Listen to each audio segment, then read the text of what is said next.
Berjumpa lagi dengan saya, Eris. Terima kasih Anda menonton tayangan ini. Tuhan bersamamu dan bersama rohmu. Inilah Injil Yesus Kristus menurut Yohanes.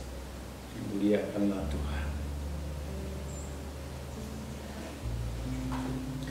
Setelah Yesus berkata demikian, ia sangat terharu lalu bersaksi, "Aku berkata kepadamu, seorang di antara kamu akan menyerahkan aku." Murid-murid itu memandang seorang kepada yang lain. Mereka ragu-ragu siapa yang dimaksudkannya.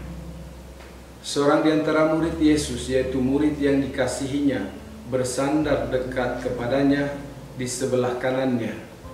Kepada murid itu, Simon Petrus memberi isyarat dan berkata, "Tanyalah siapa yang dimaksudkannya." Murid yang duduk dekat Yesus itu berpaling dan berkata kepadanya, "Tuhan, siapakah itu?" Jawab Yesus, "Dialah itu yang kepadanya aku akan memberikan roti sesudah aku mencelupkannya." Sesudah berkata demikian, ia mengambil roti, mencelupkannya, dan memberikannya kepada Yudas, anak Simon Iskariot. Dan sesudah Yudas menerima roti itu, ia kerasukan iblis. Maka Yesus berkata kepadanya, "Apa yang hendak kau perbuat, perbuatlah dengan segera."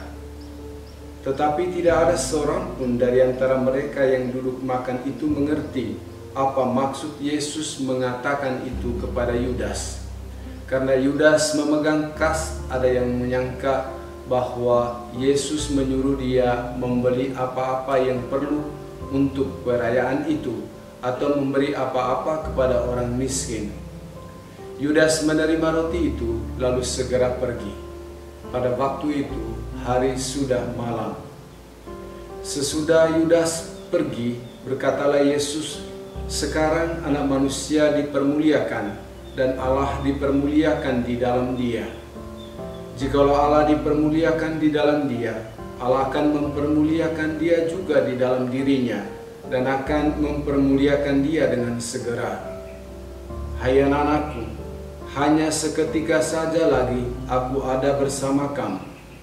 Kamu akan mencari aku, dan seperti yang telah kukatakan kepada orang-orang Yahudi, ke tempat aku pergi tidak mungkin kamu datang.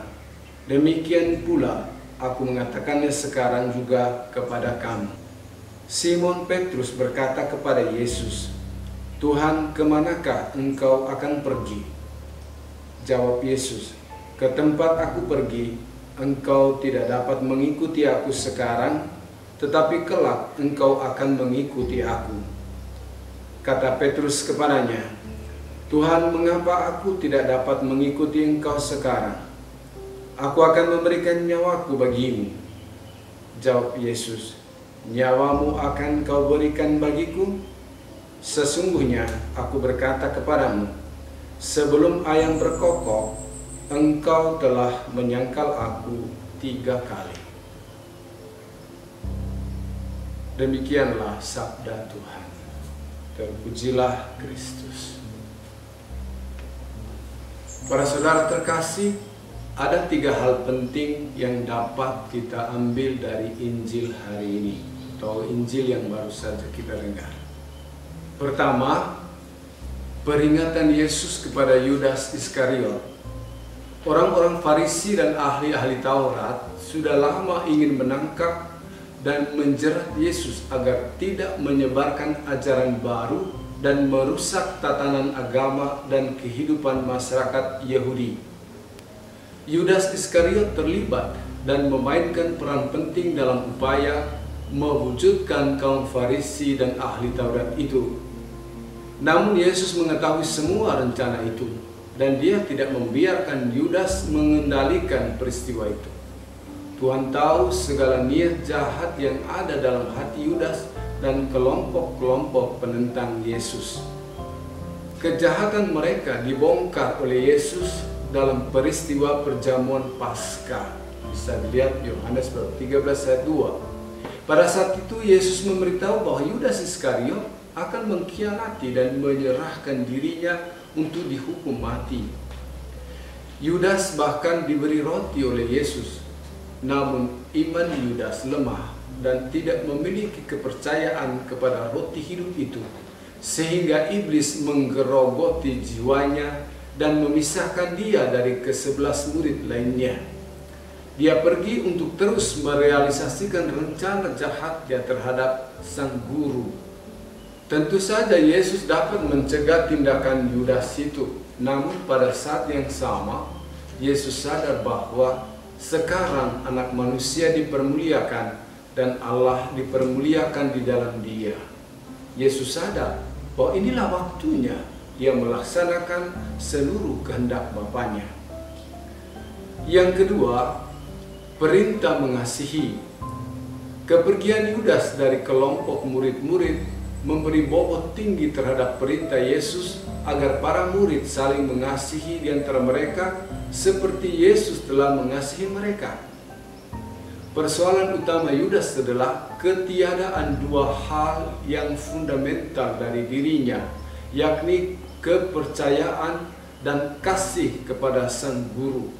Dia tidak percaya kepada Yesus, dia juga tidak mengasihi Yesus, sehingga ia mau memisahkan diri dari kelompoknya, dan pada saat yang sama juga dia mau menyerahkan Yesus kepada orang-orang yang selama ini mengintimidasi dan menginginkan Yesus itu dihukum mati.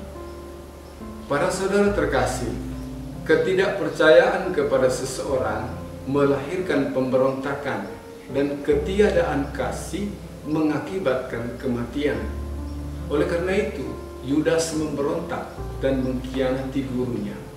Ia dikuasai oleh iblis yang mengantarnya kepada kematian. Kepercayaan menyatakan ketergantungan kepada Yesus, dan kasih menyatakan kedekatan personal.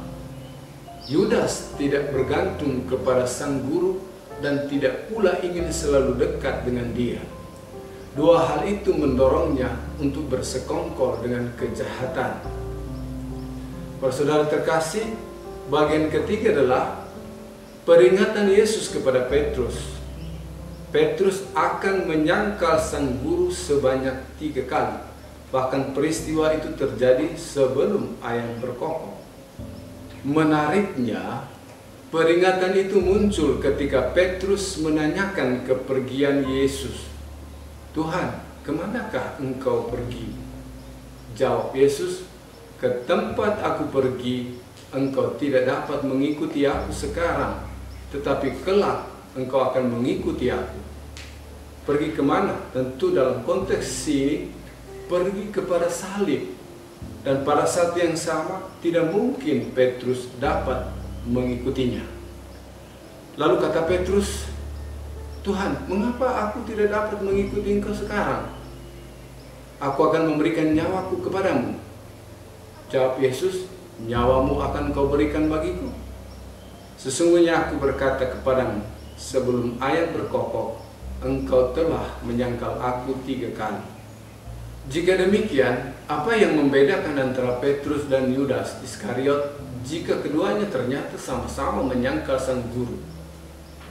Petrus tidak pergi meninggalkan Yesus.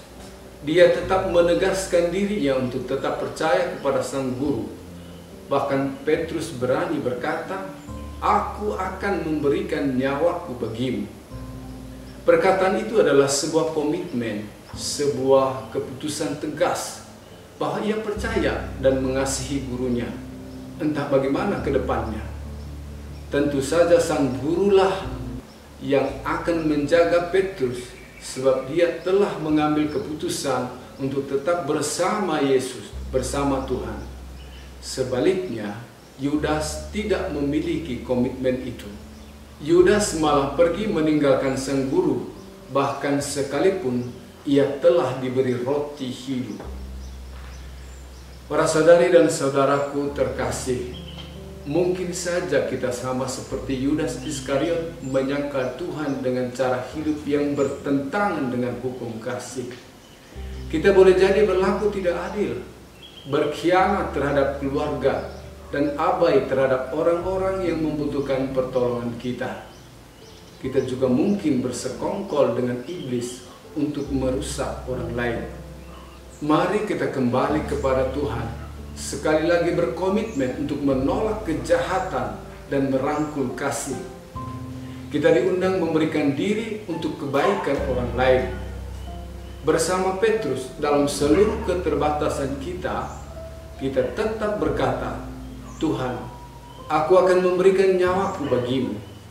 Melalui karya harian kita diajak untuk menjaga dan melindungi keluarga dari kerusakan karena media sosial, karena pergaulan bebas.